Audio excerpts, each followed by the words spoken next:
In this video, I'll show you how to create a payload index using Qdrant in N8n quickly and easily. If you're working with vector databases or building automations that need faster filtering and better search performance, this is a useful step to know. And before we jump in, make sure to like this video and subscribe for more N8n tutorials just like this.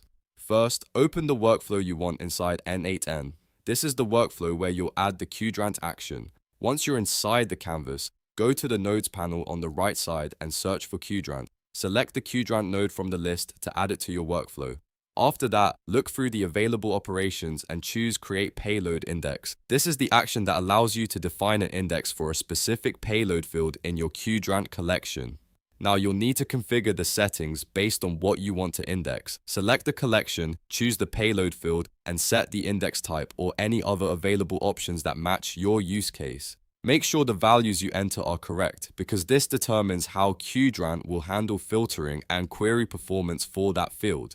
Once everything is configured, save the node and run the workflow if needed to apply the change. That's it. You've now created a payload index using Qdrant in N8n. If this tutorial helped, give it a like, subscribe for more, and I'll see you in the next video.